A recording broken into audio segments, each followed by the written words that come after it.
author Nora Zelevansky and I have a nuanced conversation about Roll, Red, Roll, a book that she and Nancy Schwartzman wrote about a tragic rape that happened in 2012 in Steubenville, Ohio.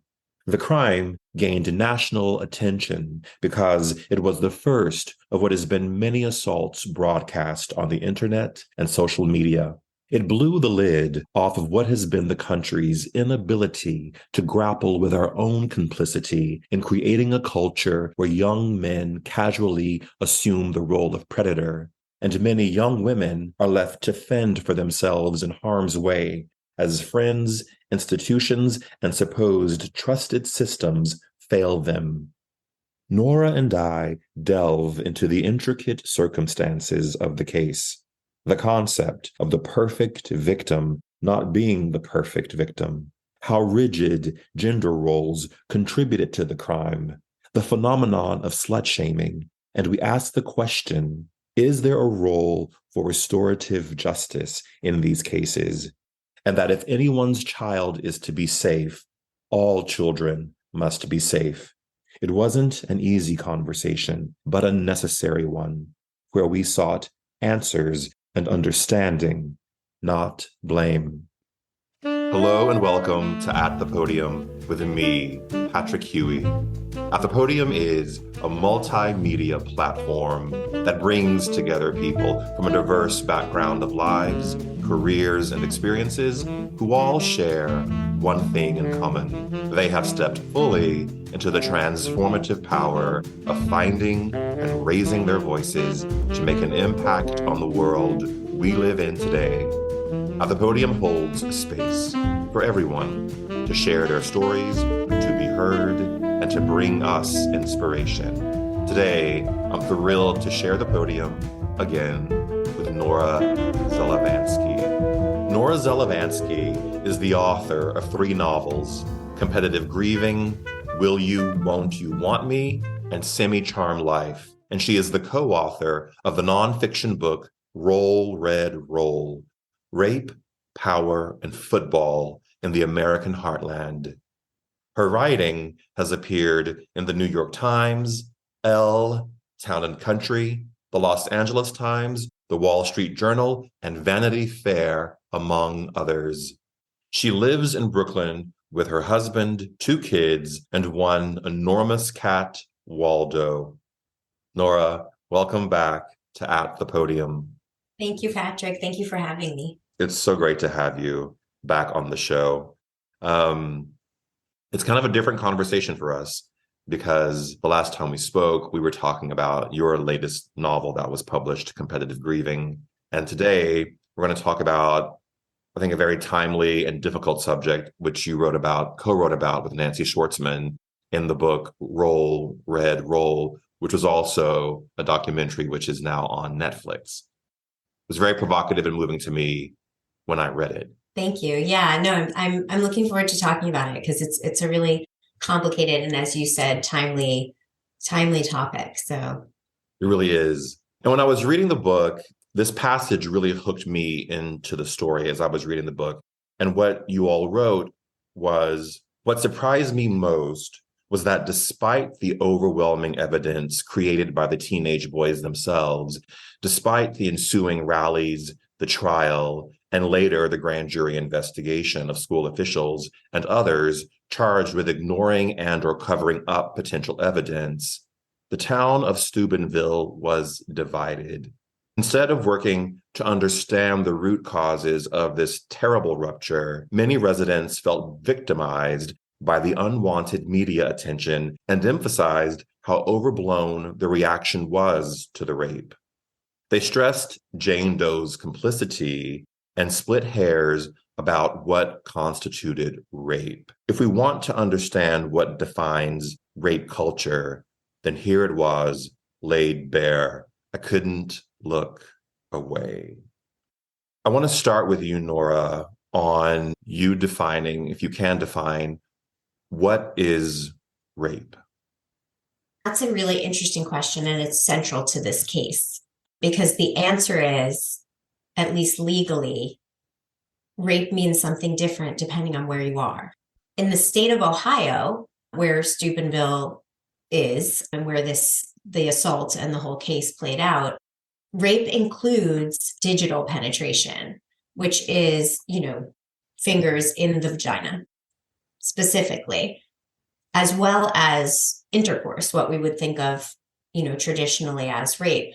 And when this case happened and the town was very divided and felt very defensive and protected, their boys in a certain way, there was a lot of complaints and talk about how this wasn't even really rape. And actually the sort of parsing of that language, those kinds of complaints really speak to what was going on in the town. This idea that they should be discussing whether this was really even that bad an assault versus saying this terrible thing happened to this young woman.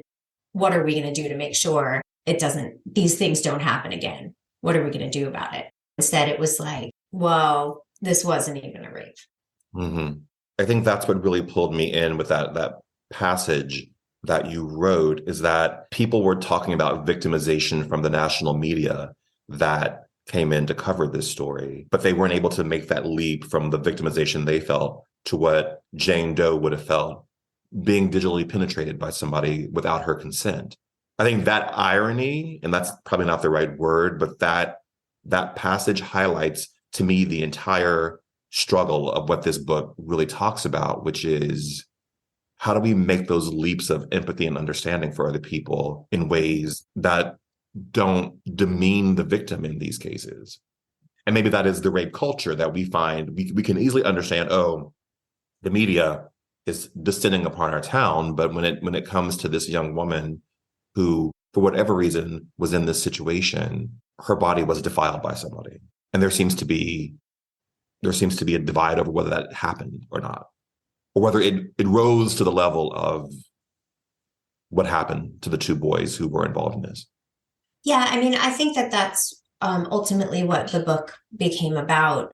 And there were sort of various iterations of what this book might look like when Nancy and I began. But it really became about what is rape culture? Why is this case so important and seminal in terms of us understanding rape culture and how insidious it is in certain ways?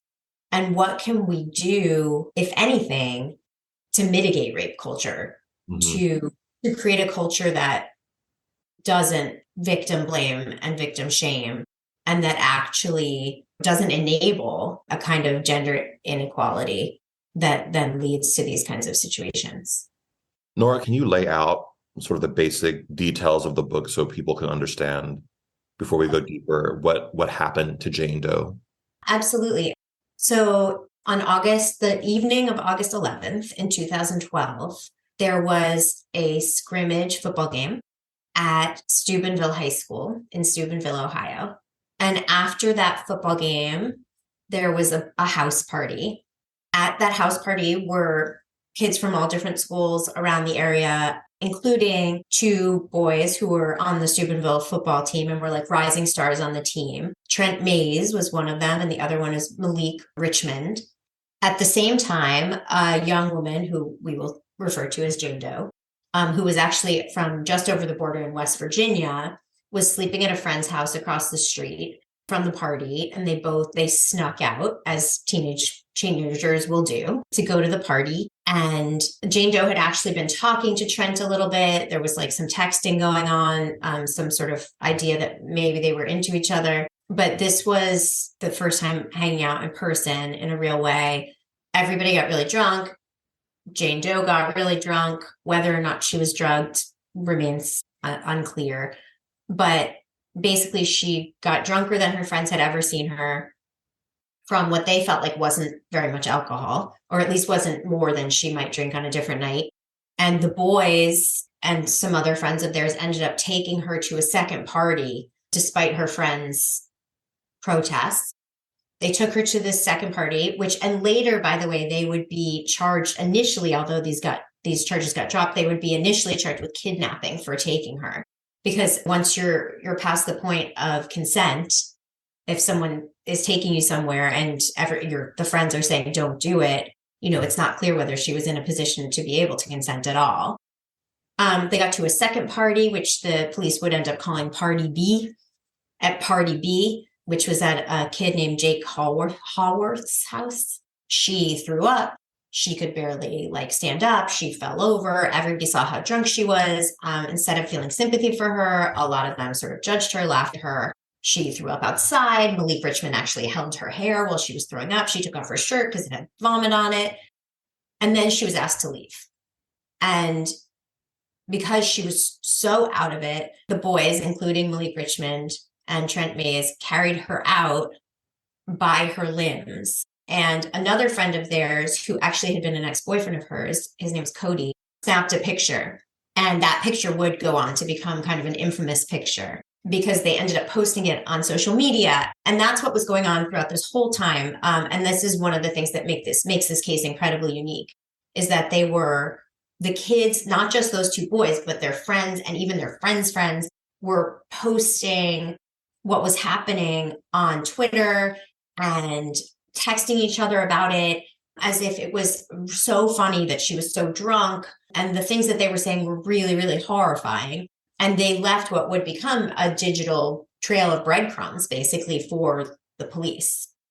Ultimately, she got put in the car again. She was sexually assaulted for the first time in the car and then driven to a third location, Party C, which was a kid named Mark Cole's house, where she was stripped naked and sexually assaulted again by Trent Mays and Malik Richmond and perhaps others, but that's what the proof is. A kid named Anthony, no, I'm blanking on his last name, but anyway, another kid was going back and forth between this Party C and back to Party B. And he at least somehow had a picture of her naked on the floor with the boys behind her in various ways and took it back to the other house, showed it to the boys at that house, at which point one of the boys there, Michael Nodianis, began delivering what would be this 12-minute comedy routine, basically video, about how funny it was that she was being raped, basically. It was like, she's so raped, she's like that. And that video, one of the other boys posted online for everyone else to watch. And that video, too, would become really infamous later on. But anyway, she went to sleep. She woke up. She didn't know where she was. She was naked. She had lost 7 hours. She couldn't remember a single thing. And from there, things spiraled. At first, it's a small town. There was chatter about everything that had happened. Word started to get out. Her parents found out. She started to find out what happened via pictures of herself online and reports from other people. She and her parents filed charges at the police department, arrived with, a drive full of images and tweets and all this stuff from the internet. People started erasing tweets, trying to erase sort of the trail of what happened.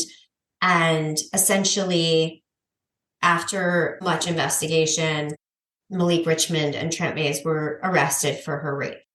And after that, it was still, not a huge story. This is still a small town in Ohio. And I mean, football players, unfortunately, high school football players raping a high school girl isn't particularly unusual or big news often. But what ended up happening is that first, this crime blogger named Alex Goddard got wind of what had happened. She used to live in Steubenville, knew what sort of the culture of the place was, and decided to do this deep dive and investigate. And she basically unearthed all of these tweets that had been erased. So that had happened. And then this reporter, Rachel DeSalle at the Plain Dealer, which is the big Cleveland paper, got a tip about the story, an anonymous tip. She got sent to investigate it, wrote a feature about it. The New York Times wrote a feature about it. Things started to sort of pick up steam, partially because the boys were arrested. And the boys were arrested because there had been this crazy trail that they left of what had happened. And then the final thing that happened to propel this onto the national stage is that the hacking collective Anonymous got wind of it. And Anonymous made this video, or a member of Anonymous, although it's an anarchy collective, made this video warning the town, basically putting the town on warning, like, if you don't hold people accountable by this date, we're going to dox you, which is like release people's personal information. And in the end, what they ended up doing was leaking the 12-minute Naughty Honest video. It was actually like so much more damning than anything else they could have done, because when people watched that video of this young man saying all these horrible things about this girl and laughing, and all the boys laughing with him about this girl being raped, there was no way to look away from what was really happening. Sort of in the vein of the quote you brought up, like, it was rape culture on parade, right? There was no way for people to unsee what they were seeing or to deny the reality of what they were seeing. And from there, the case became a huge national story. And it was the first rape case to ever go viral, really. And it set the stage for some other rape cases that after that would then also go viral. For instance, Daisy Coleman, Chanel Miller, who was raped by Brock Turner at Stanford. These other cases that sort of people began talking about more. I think it's important to lay out the steps, because I think every step along the way, there were opportunities for people to intervene. There were opportunities for people to help her. There were opportunities for adults to do the right thing, and that didn't happen. Yeah. And I think it may be easy to sit here today, 11 years past that, and have a lot of judgment around what happened there.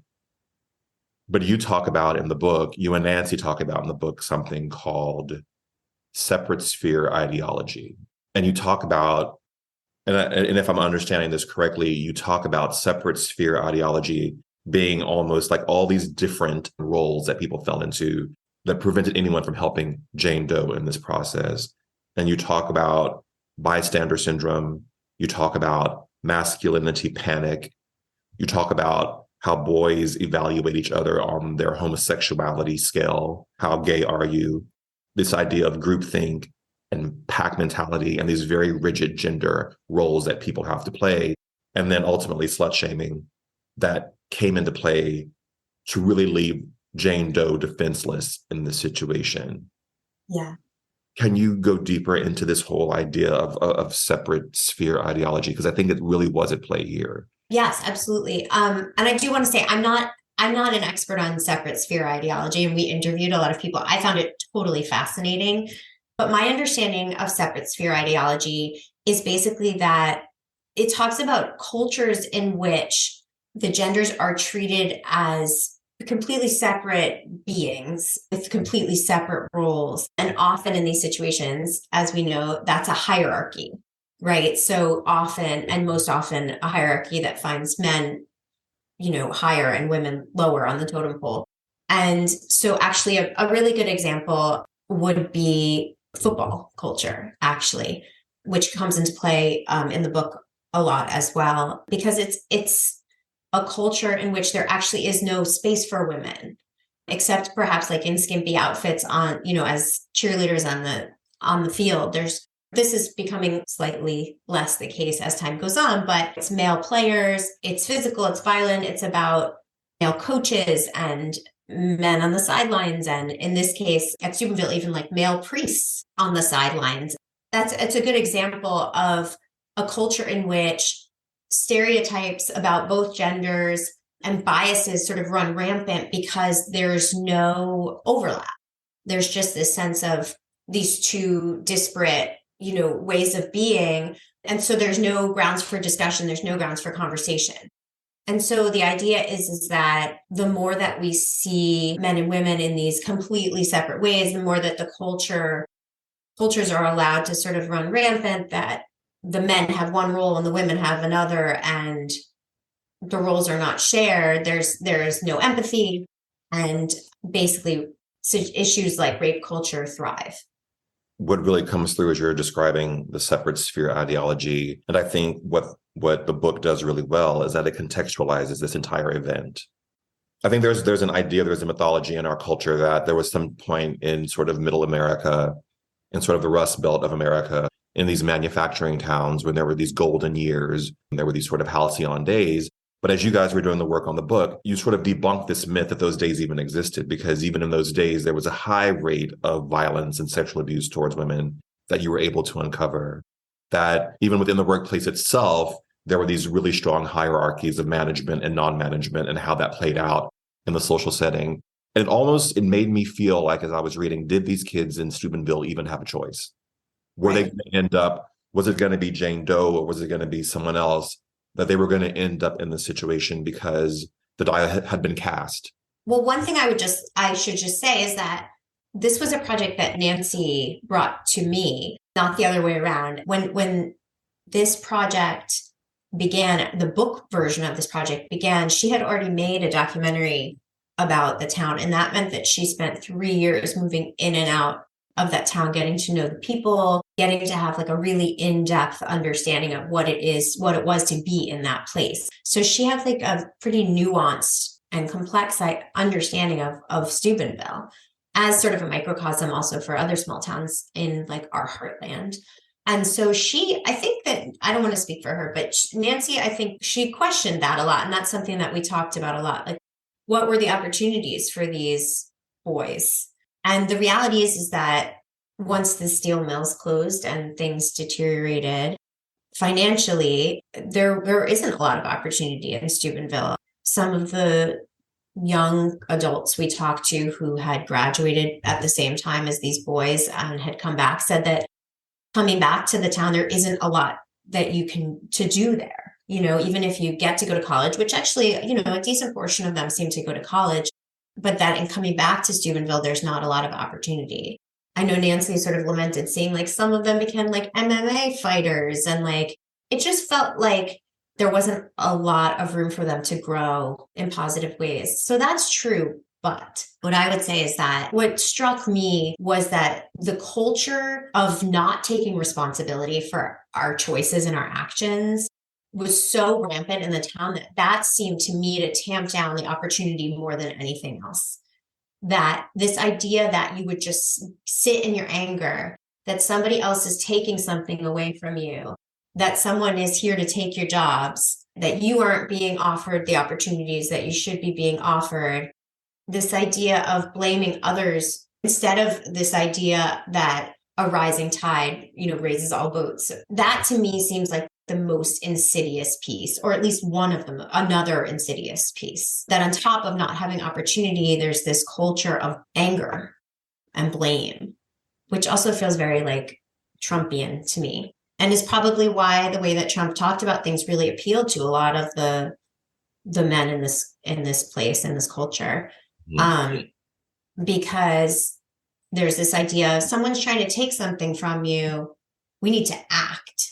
This town so entrenched, so determined not to progress forward, but to stay the same. The fact that there's no acknowledgement of the fact that the world is changing, and like it or not, you've got to find a way to move along with it.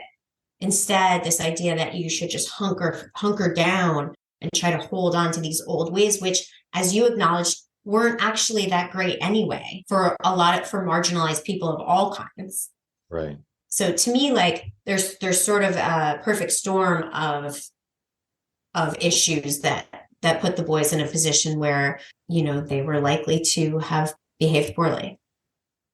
It's almost like, I wonder if there was a way to even, I think my question is really around this idea of people not having choices and what they do with that, what they do when they come to that moment when they have to make a choice about what type of person they're going to be and what kind of choices they're going to make. I think, again, it's very easy to judge what Trent and Malik did because it's egregious. And there were other players in this that we'll talk about as well that I just sort of scratched my head. But then I also look at, well, how does this kind of behavior get replicated in our culture in ways that aren't so dramatic, but still inform what they did and how they behaved and how they approached the entire situation. Plus, we haven't even talked about the role that alcohol played in it. I mean, it's really complicated and also very nuanced because, right, you're talking about, well, what are the factors that propel people towards making certain decisions? But at the same time, you're also, well, the first thing you're looking at is people are different, right? So the first question is, are Malik and Trent the same. They don't come from the same backgrounds. Trent is white, Malik is black. Trent comes from a household with two married parents, like a more middle class household. Malik comes from, a more broken home. He's adopted by his family, I believe. Well, he had guardians, like white guardians, it's very much like a Blind Side kind of story, where basically, I don't want to say when he showed athletic prowess or like talent, but it sort of appears that way. But hopefully they took interest for other reasons. And his family was struggling. This family took him in for a period of time, off and on, and sort of tried to shepherd him, took care of him. Mm-hmm. So there's the question of their backgrounds. There's the question of who they both are, just sort of at core. A lot of people felt like Trent seemed sort of unapologetic, while Malik seemed to feel legitimate remorse. He broke down into hysterical tears at the end of the trial as he was apologizing. So there's the question of who they both are. And then there's the question of the culture itself. As you said, there's small things that are happening all the time. And the basis of like a patriarchal society in which rape culture flourishes are small examples of women's roles versus men's roles. Stay-at-home moms who, even if they wanted to leave, don't have the means to do so. Only men in the workplace. Women not having a seat at the table. Positions of power in government, in the school board, in all of these kinds of positions. A culture that covers up the bad behavior of men for so long that women are complicit in it, have become so accustomed to pretending away the various kinds of assault, that they too are just trying to protect their boys because that's what you do. A town in which there's so little opportunity, or as you said, sort of so little to grab onto, that football is everything.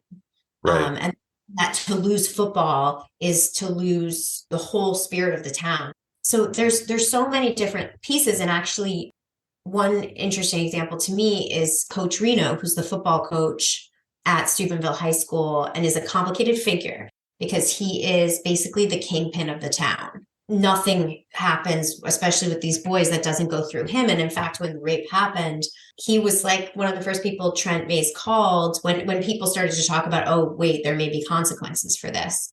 He was one of the first people that Trent Mays called and was like, what do I do? She's saying this happened. Nancy felt complicated, I think, about him, Coach Reno, because he reminded her of, men in her life that she knew who she really loved. Those kinds of older men who, in the best case scenario, create a sense of kind of comfort. She felt for him. By the time she met him, which was a year after the crime, she felt like he seemed legitimately confused by what had happened, the way the world had changed, like legitimately unable to adjust, though he wanted to. That in some ways, his intentions were good. He wanted to protect the kids. He was in service to these boys all the time. The ones who didn't have stable homes, he helped them. He gave girls money for prom dresses. He promoted ideas about loyalty. He made the boys do philanthropic work, whatever. The problem is that the loyalty was to each other. And then later, when she finally got her hands on the police interviews and she watched Coach Reno's police interview, she was horrified because the way that he speaks in that environment, when he's just with adult men and he doesn't really know that someone's going to see it, is disturbing, to say the least, and shows a real disregard for this young woman and young women in general. And one thing that really stuck out for me, and I curse. You can curse. One thing that really stuck out for me was the language he used around talking about what happened to Jane Doe. Yeah. That I felt like it's one thing for him to say, well, is this even really rape? Because he was one of the people who expressed that question, who asked that question and, defended the boys and in certain ways and said, well, I told them to be honest with me. And if they were honest with me, I would protect them. And they said they didn't do it. So, but the language he used when talking about them having sex with her, when he said they screwed her, they fucked her, whatever. And this is like a 16-year-old child, or 15, I think she was at the time. That really stuck out for me, because even though he may not even have any sense of himself as sort of perpetrating rape culture, being part of the patriarchy, the reality of the situation is that his view of women is still as objects. Right. And sure, he feels in defense of these boys who he knows well, and not this young woman who he doesn't have a relationship with. But the idea that you would so crassly talk about a young woman that way, about her body, a child, really, really stuck out to me. So these are the small ways, he probably wasn't even aware of that. He's such a complicated figure because at times in the book, I was rooting for him. And then after I read the book, I watched the documentary and my view shifted about him because of those tapes that they showed. But to me, he represents the sort of avuncular figure who you really want to believe that they can make it right. And then at the end of the day, they're just as blind to what they're existing within as everyone else. And I also think he showed very little contrition around any of it from my perspective. And that could just be how I read the book and what I saw in the documentary. But I didn't see a great deal of contrition around what he did and how he comported himself during this entire nightmare that this town was living through.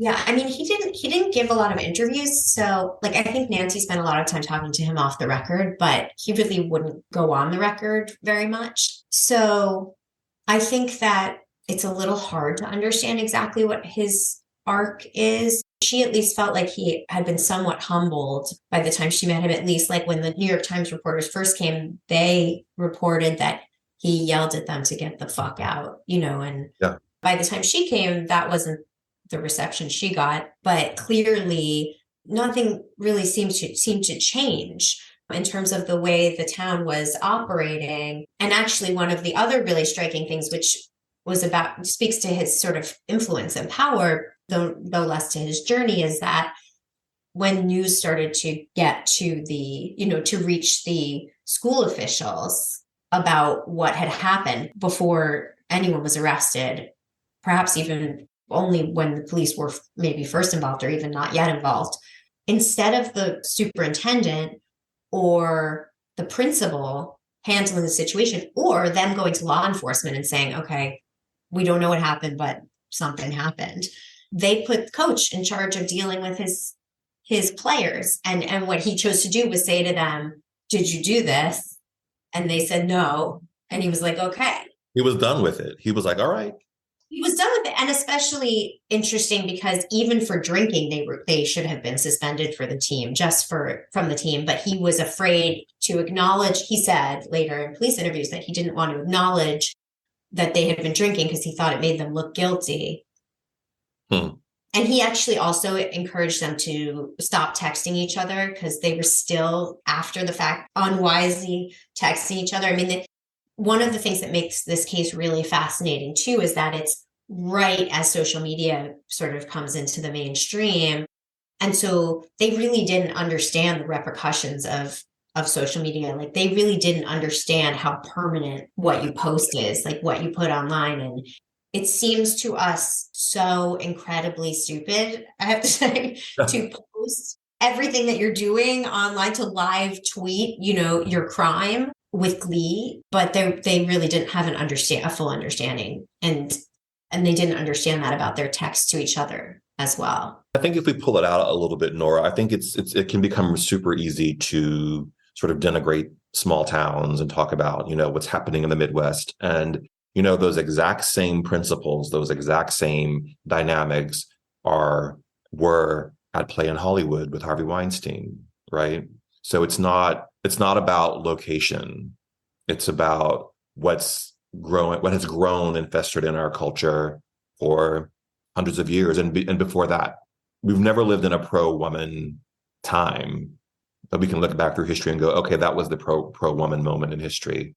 I think it's always been a patriarchy that has dictated what women can do with their bodies, what they can't do with their bodies, who they can marry, who they can't marry, what kind of jobs they can have. It is literally, it's endemic. Yes, and we're all complicit. And that's part of the reason why the town hunkered down so hardcore. I mean, that's at least one of my beliefs about why would you be so resistant to change? Like, why would you be so unwilling to acknowledge that this thing happened, to protect your daughters and your wives, your mothers? Because another thing that happened is that in the wake of the trial and all of this happening is that these rallies put together by Anonymous, but these rallies started happening where women from the area started just coming out of the woodwork, telling their stories. I mean, and you could not believe the number of stories about the sexual assault and violence perpetrated against women, you know. At that part in the book, and even in the documentary, I kept waiting for the turn. I kept waiting for that moment when everyone goes, oh, okay, we get it. And it never comes, which I think was disappointing. It's so much easier to hunker down and sort of be defensive and say like, well, they won't leave us alone. We're being victimized or whatever, than it is to say we have a systemic problem at every level of our culture. And we are complicit in it. We are part of the problem. The way that after Jane Doe was assaulted, of course, all these other young women and also adult women came out of the woodwork talking about how she had dressed, how she was promiscuous, all those classic things that people shame victims. It's like almost like a way of deflecting, a way for us to not have to say like, okay, I'm part of this problem. Mm-hmm. How can I change my behavior so that this whole culture can start to change? It's much easier to say like, well, we didn't mean it that way. And that girl was a slut and she doesn't know. And actually, I was going to say, Patrick, one of the really, really horrible, but very fascinating things that happened at the very end of writing this book is that there was a court case that came up about a man who had at one point worked in the Steubenville school system, but wasn't anymore at this point, but who had lived locally, who had sexually assaulted 3 children and a teenager, for over the course of about a decade, like systemic abuse of these 3 children/teenagers. And it only came out, whenever, like 2 years ago, and he was convicted. The children, now adults, testified. And one of them was a primary boy involved in Jane Doe's assault. He wasn't Malik and it wasn't Trent, but it was one of the boys who had been involved in the assault, had like laughed about it, had tweeted about it, and it really, really made me think about this idea that if you don't protect one kid, then you don't protect anyone. Right. If we're not willing to protect this young woman, then you're not protecting your son. You're not protecting all of the children. So that there has to be some understanding about, well, sort of what you were saying, the empathy and understanding this idea that the culture itself has to be approached, examined, assessed, looked at, shifted in order for anybody to be safe. Well, it's because we've been able to compartmentalize and sort of otherize people and say, well, my kid is safe, or it doesn't apply to me. And I think what you bring up leads me to this other thought that I had about the book that was in the book itself, is that, Steubenville is considered Pittsburgh Steeler country. It's very close to Pennsylvania. And in the book, you all talk about what happened with Jerry Sandusky and how people were pretty quick to understand that was not right, what he did, that it was incredibly wrong.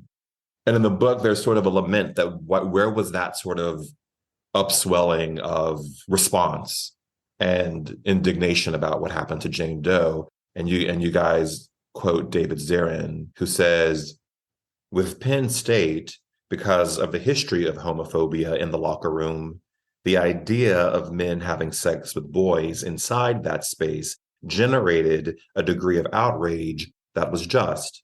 And I recalled wanting a similar amount of response to gendered violence in sports. He says, there's a boys will be boys edge to how violence against women is looked at, especially at high school and collegiate levels. And there is a culture of cover-ups. We saw that cover-up at Penn State, but it's just about the reaction when the stories meet the oxygen. Reaction is quite different depending on who the survivor is in the case. Yeah. Yeah. And there's this idea actually, which I actually, Nancy introduced me to that I hadn't really known about, which makes total sense, which is this idea of the perfect victim. Somebody's not really a victim unless they are pure in certain ways, right? First of all, people in glass houses, right? How many of us are walking around pure in any way, But yes, this idea that you have to dress a certain way, you have to have conducted yourself sexually a certain way, all of these things, you have to have not drank alcohol or, in order to be worthy of victimhood, of sympathy. I thought that was really interesting, what David Zirin said about that. Because yeah, there's so much discomfort around homosexuality that is instantly a horrifying concept, but things get grayer when it's about boys and girls, men and women. There's also probably a belief that, well, maybe the women are supposed to like this. Right. I mean, and they're star football players, so it's like, well, she wanted that anyway. She liked Trent, maybe. She thought that there was something. I mean, that's what made her a perfect victim in the other sense of the word, in the way that the prosecutor in this case talked about her. She was out of her element. She wasn't in West Virginia. She was the person that she really didn't really know anyone there. She thought that this boy actually liked her potentially. She was also like the perfect victim for them to choose for all of those reasons, the things that made her vulnerable. It was interesting as I was thinking about the book and thinking about rape culture.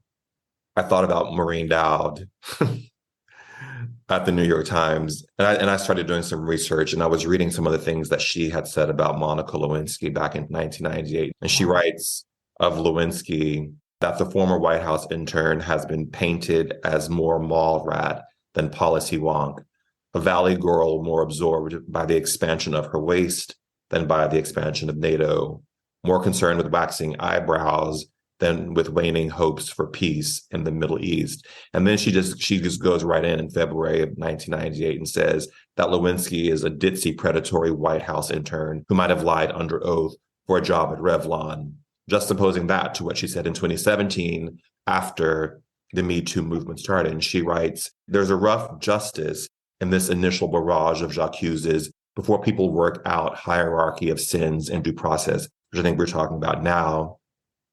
That may stem from the decades when so many women accusers, from Anita Hill to Bill Clinton's Inamorata and Frey, she still doesn't call her by her name, right, were treated as collateral damage, smeared and pushed aside so that the careers of powerful men could be preserved. Certain things don't age well. Not at all. There's a lot of different ideas that came up while we were researching this book about why women come down so hard on each other in these situations, why the victim of a rape often will be isolated, sort of dropped by her friend group, those kinds of things. And what came up was a lot about wanting to create, actually speaking to what you were speaking to, this idea that if you can convince yourself and others that this only happens to bad people, to people who deserved it, to people who aren't pure, aren't perfect victims, then you're safe. Then you don't need to confront this idea that this could happen to you. Then you can make it about other people, and you don't have to make it about you or your mom or your sister or your child, So there's a sense of wanting to separate yourself socially because that person is now kind of a social pariah who the boys now don't like probably, but also just to create kind of a false sense of security, making the victim somebody who's different from you, who somehow created their own situation and is responsible for it, right? Pushing the responsibility along again as well. It was interesting. I think I was thinking about Attica Locke, who Attica, who's a writer. Her books are set in Texas, and I asked her when I spoke to her on this show about why she wrote about Texas, and she said, that she finally had to just own that she loved Texas, and then the reasons that she enumerated were because it invited her to hold the complexities of loving a place that didn't always love her back. Right. And that she felt that when she was able to hold two complex thoughts, that she was able to hold this and that, which were conflicting thoughts, that it gave her a sense of freedom. And I wonder if part of the challenge with this entire story is that we can't hold the complexity of it. We can't hold the fact that you can still be a prostitute or an escort who's working as a sex worker, but you can still be raped. Right. And I think we just don't have either the desire or the ability to hold conflicting ideas about things. So it just becomes easier to say, well, she asked for it. Right. It's one way or the other. Yeah, I think it's hard to hold the complexity of it. I also think that we live in a culture that really isn't interested in nuance or layers of why something happens or what comprises something. For example, just going back to the idea of Trent and Malik and the difference between them, can you look at a situation and just say point blank, it's 100% this way, or it's 100% that way? Not really. And this, of course, brings in the idea of restorative justice, which comes up a bit in the book as well. Is it possible? It's like in the wake of something we feel terrible happening, or an act that we feel is terrible, we naturally want to see that person punished for having enacted it. But the question is, in the wake of that punishment, can somebody change? Can somebody learn from what they did and come out of it a different person? Is punishment really the solution or the best way, basically, to teach people to behave differently? And actually, again, looking at Trent and Malik, it's hard to say, right? Malik came out of that situation, and he finished high school, and he wasn't allowed to play on the team for the first year, and then he was allowed to play on the team, and it was Coach Rena's choice whether he played or not. Nobody asked the girls in the school or Jane Doe's family, but he was allowed to play high school football. And then he went to college, and at college he was going to play, I think is what happened. And then there was student protest. And so the school said he couldn't play, and he ended up suing the school to allow him to play, and he did. And at least as far as we know, we haven't heard anything about him reoffending or doing anything in that vein. And also, it should be noted that he got 1 year, whereas Trent Mays got 2 years, and they were tried as juveniles. So it wasn't in prison; it was in juvenile hall. Mm-hmm. Whereas Trent Mays, there have not been charges filed against him since then either, and he went and finished high school elsewhere, and then went to college, and was then funneled into a slightly better college because of football, and was also playing. But the rumors are that he reoffended, and again with photos. There were complaints. So I mean, and the sense of many people sort of surrounding the case were that he was more of an actual predator, whereas Malik was just sort of a follower. So nuance is important, right? Because maybe a more restorative justice approach works for a Malik, and maybe it doesn't for a Trent. Right. It's hard to say. I think it's complicated, and I do think that it's very hard for us to conceive of this idea that things are not 100% one way or 100% the other way. But again, I often think it just comes down to our unwillingness to acknowledge our own complicity, of wanting to say, we're walking around behaving as if we are empowered in certain ways in the culture I live in, at least, in my little nook in Brooklyn. But there's still, every day, you're still observing certain kinds of gender dynamics and inequities. The women carrying a large portion of the mental load for the whole household. That's still a reality. And as long as those kinds of things are going on, the inequity continues. I think that there's some sense that when we talk about not wanting to perpetuate toxic masculinity, I think there's some sense that means that men should be neutered in some way, or should behave like women, or whatever that might mean to people. But the reality is that the idea of toxic masculinity is really about the notion that there are only very specific ways to behave in order to be perceived as masculine, and that those ways have to do with not only being dominant, but asserting dominance over others. And so I think that, again, it's it's hard. These are difficult concepts to wrap our minds around. And it's much easier to just sort of put up a wall and be like, no, thank you. We're going to stay in 1952. You enjoy 2023, which is not always that enjoyable a time. Here's the piece that may not be PC of me to say, but, I think it can become very male-female in this toxic masculinity discussion. But I also think that those gender roles that aren't tied to your sexual parts can play out in same-sex relationships. And I think they do. I completely agree. And some of it, right, doesn't even have to do with gender. It has to do with just cultural norms, traditional roles in a family. Yes, 100%. I feel like I see that play out all the time.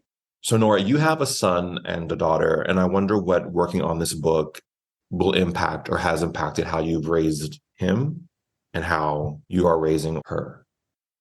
For my daughter, it's somewhat simpler for me. I was always going to raise her to never leave a friend at a party, to never accept a drink from a person you don't know, to walk down the white line in the middle of the street on your way home so no one jumps out from behind a car if you're walking alone at night. I was always going to teach her those things because that's what it is to be a woman in the world. And I know what it is to be a woman in the world because I am one. So these were things I was always going to think. But my son, for me, that's much more complicated. And actually, it's funny. Yeah, he's quite young, but he has recently become obsessed with football. He loves football. He knows the record of every team. He watches every game that we will allow him to watch. I mean, he is just completely obsessed. So that presents an interesting problem to me, right? Yeah. The question is like, how do I approach this for him? And so what do? The best thing I can do for him, I think, is talk about it openly. Say like, well, where are the women? Why are there no women on this field? Where are the women here? To talk about, to acknowledge the absence in certain ways, we talk about, we don't support players who we know have behaved badly in certain ways. We don't support teams that allow those players to still be on their teams and pay them enormous salaries. Even in my husband's fantasy league, he says, I won't draft a player who has, been in trouble in these ways. And I think as much as we talk to them and we say, we try to emphasize kindness, we talk about don't touch someone's body without consent. We talk about consent over and over again. To repeat these things over and over again, to find examples in real life, small examples, as you said, for the ways in which these behaviors can kind of creep in. That's the best we can do. And then I think like actions speak louder than words, right? I'm fortunate enough to have a husband who shares household duties and childcare duties with me. And so there's an example of a man who isn't creating those kind of separate sphere ideologies in the household, at least not to an extreme. Writing this book certainly made me more thoughtful. And I do think it is as important, if not more important, to teach boys about all of this. And that's something Nancy sort of taught me because she felt really strongly about that the best path forward in a lot of ways is allyship, is men talking to boys and men about these behaviors and having safe spaces where they can actually talk about what's really happening and not necessarily get canceled for having thoughts and opinions that aren't what they ideally would be, but actually talk through these ideas. I don't think cancel culture is helping anybody in this process. No, it doesn't seem like it. It seems like in general in life, it seems like when things are really extremely in one direction, it's not ideal. That the more moderate we can be, the more we can sort of actually listen to each other, actually have empathy, find ways to teach instead of punish, that these are ideal situations. Not always possible, but in an ideal world. Nora, thank you for today. Heavy conversation, but I think a necessary conversation for sure. Yeah, I think so too. Thank you so much, Patrick. I'm so glad to get to sit down with you at any time, but it was really good to talk about this. It was. And thank you, Nancy, for the documentary and for covering this story, because I know it was not easy. So thank you for that too, Nancy, if you're watching. To those of you who are watching or listening, remember, We all have a voice. Use yours wisely. Bye, everyone. Thank you, Nora.